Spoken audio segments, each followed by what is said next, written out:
Куйбышевскому мосту больше 40 лет. В прошлом году река Бельбек вышла из берегов. Из-за этого состояние сооружения ухудшилось. Ленура Хайрединова живет в поселке больше 30 лет, трудится в местной больнице и говорит: мост – единственный путь к работе. Очень-очень важен, потому что здесь у нас очень много семей живут. Ну, у всех, каждого второго, можно сказать, машины есть, дети в садик вот возят, привозят, на работу ездим. Так что нам этот мост очень нужен. И очень рады, спасибо, вот приехали, делают. Работы начались в апреле. Бригада уже установила знаки дорожной работы и проводит демонтаж. С одной части моста уже сняли старое дорожное покрытие. Планируют установить освещение. Для того, чтобы не преграждать путь пешеходам и автомобилистам, работы разделили на два этапа. Мы разъединяем его посередине, поднимаем сначала плиты с одной стороны, заменяем там подушки, заменяем аварийные участки бетона, восстанавливаем все, восстанавливаем балки и опускаем. Потом перемещаем работы на другую часть моста. Ремонт моста начался и в селе Аромат. Мост через реку Кокоска был возведен в 1970 году и со времени строительства ни разу не ремонтировался. В 2018 году его признали аварийным, а на въезде установили знак, запрещающий проезд.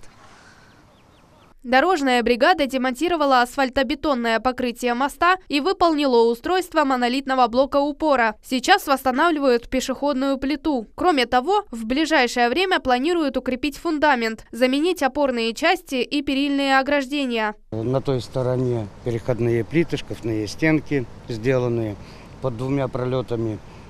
Подферменники уже принятый бетон. На сегодняшний день принимаем первую и вторую опору подферменников. Дальше будем заниматься сопряжением.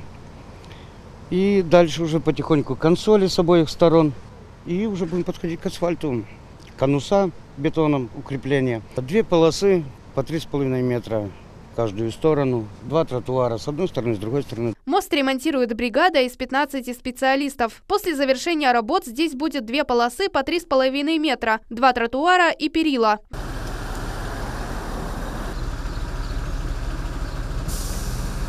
В нормативное состояние начали приводить и мост в селе Голубинка. Сейчас проходят подготовительные работы. Старое покрытие демонтируют. После ремонта рабочие установят светофоры. Ремонт мостов проводят в рамках программы «Безопасные и качественные автомобильные дороги». На работы выделили 180 миллионов рублей. Отдельно мы прорабатываем ремонт мостовых сооружений села Нижняя Голубинка, Голубинского сельского поселения, село Соколиное, село Плотиное Бахчисарайского района, поселок Почтовое.